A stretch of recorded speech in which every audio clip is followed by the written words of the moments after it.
Si Jesus nag-awhag kanato nga unta kitang tanan mahiusa diha kaniya sa mga siya nahiusa sa amahan. Mayong adlaw mga binati kung kaigisuunan diha ni Kristo. Ako si Reverendo Ray Castillo, usa sa mga deacon sa Mary's Little Children Community diri sa Archdiocese sa Cebu. Ug ani ana usab kita ni ng atong inadlaw nga palandong, ang pamalandong sa pulong sa Ginoo.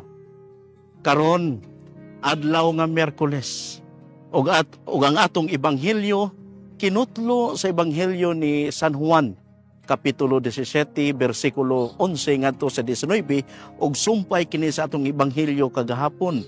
Diin si Jesus nagampo sa iyang amahan tungod kay sayod siya ngang iyang takna hapit na nga moabot. Dinhi sa maong ebanghelyo, si Jesus naghangyo sa iyang amahan, pinaagi sa iyang pagampo nga bantayan sa amahan ang iyang mga tinun-an. Sanglit naabot naman ang takna nga si Jesus mubalik na ngadto kaniya.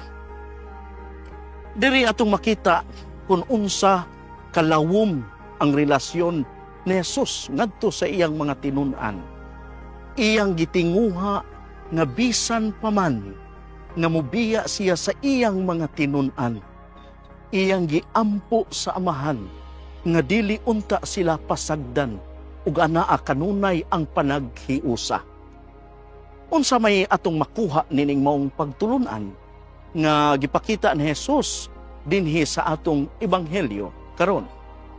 Si Jesus nag-awhag kanato nga unta kitang tanan mahiusa diha kaniya sa mga siya nahiusa sa amahan. Ang pagpaninguha sa kahiusahan magdala og kalinaw sa tanan. Bisan tuod managlahi ang ato mga prinsipyo sa kinabuhi, apan kanunay unta natong tinguhaon nga ang panig-ingnan nga gipakita ni Jesus dinhi sa atong ebanghelyo atong mahimong sumbanan alang sa kaiusahan sa atong katilingban. Mahimo lamang nato kini kung kita nahigugma sa atong isig kaingon. Kanunay anaa sa laraw ug tinguha ni Jesus nga bisan siya mubiya sa iyang mga tinun-an, sila kanunay maghiusa tungod kay si Jesus nahigugma man sa iyang mga tinun-an.